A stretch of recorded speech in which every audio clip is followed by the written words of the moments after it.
Here's former Secretary of State Blinken, who, of course, has blood on his hands over the slaughter in Gaza, yet he is, in my view, making some sense in his evaluation of President Trump's decision-making process for Iran. Chris, cut number 7. Now we're in a situation where the president seems to be in a corner that he can't get out of. Some have called it an escalation trap. I thought initially that he would be really hemmed in by two things.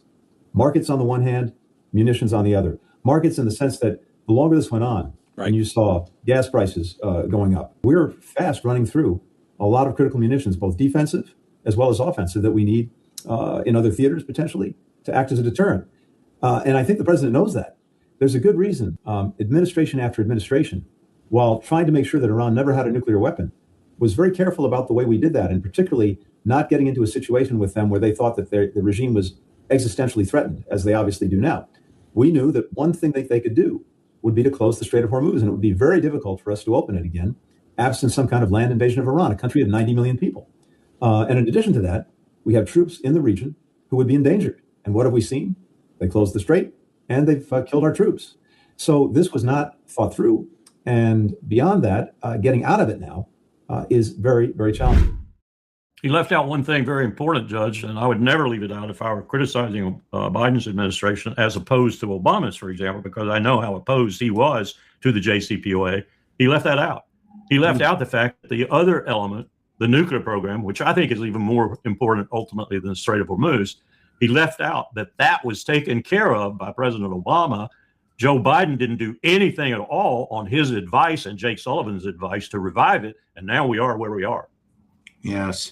They could have revived it after Trump almost literally, or maybe literally, I don't know, ripped it up in his first term. I don't think Trump can possibly get a deal out of the Iranians better, and God have mercy on me for defending John Kerry, than what John Kerry negotiated for that JCPOA.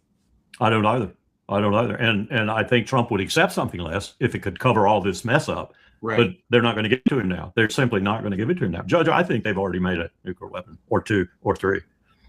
You think who has made a nuclear weapon? Iran. Larry Johnson has said repeatedly he expects them to test one, not deliver it, but test it just to show the world that he has it. Yes. Twitter says that'll bring about World War III. Johnson says it'll make the United States and Israel back down.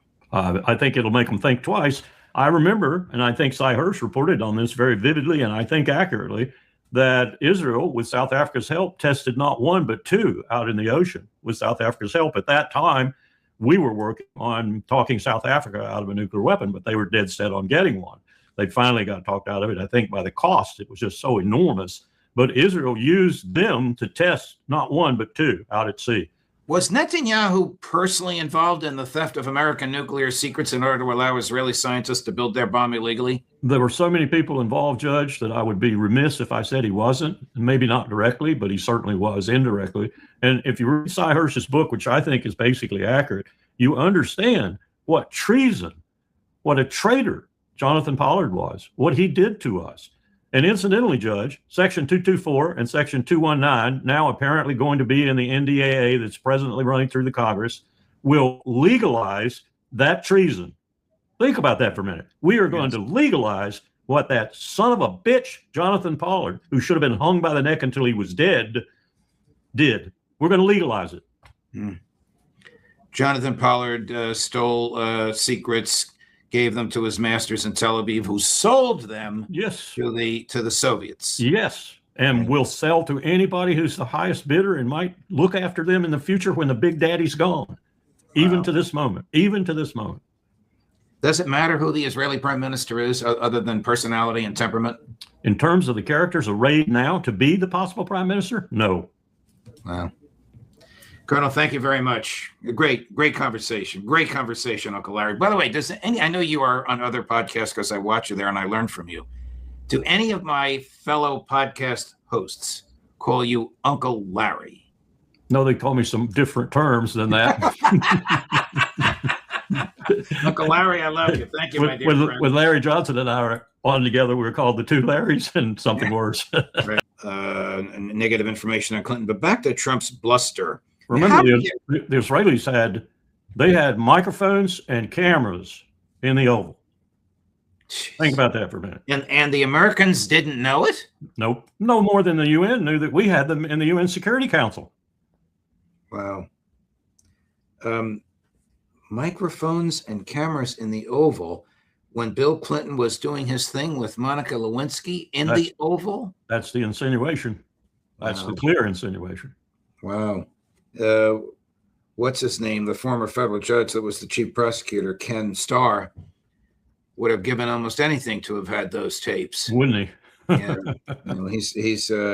He's no longer with us. But back to Trump's bluster. And Trump actually gives a demonstration of the little place where some of the untoward action took place. He takes people to that little place in the White House and says, "This is where Monica and Bill did their thing." Oh God. What is the effect on the Iranian leadership when Trump makes a threat like, "I'm going to visit the gates of hell on you," and then 2 days later, nothing happens? It has the same impact that anything like that would have with anyone, but it's doubly or triply powerful with Trump because it makes him absolutely to the point where no one can trust him, which the Iranians are already at anyway. And it doesn't do any good when they know, and the world knows, I think now, at least generally speaking, that the empire is losing this conflict and losing it badly. And the developments of that loss are going to haunt the region and possibly the globe for some time to come, not only because of the economic damage that ultimately is going to be done, but also because this is spreading, and it's spreading very swiftly. And it's not just Zelensky coming into Iraq, for example, or other things like that happening on the periphery. It's really fundamental things happening. Like, for example, China and Russia have now shown very clearly, and China has been invited in by Russia because they have no coastline on the Arctic, as you well know, to Russia's plans to do a Strait of Hormuz or something like that to the vast territory that is off their shores and will constitute the, quote, Northwest Passage, unquote, when the passage is ice-free enough, which is very, very quickly to come, and run an operation across that entire length and breadth of the Arctic Ocean. Mm-hmm. And we know that. We're up there trying to figure out what's going with that. So remember when I said this is a theater of war developing all the way from the Arctic down to Chabahar and Bandar Abbas? Truer words I don't think I've ever spoken.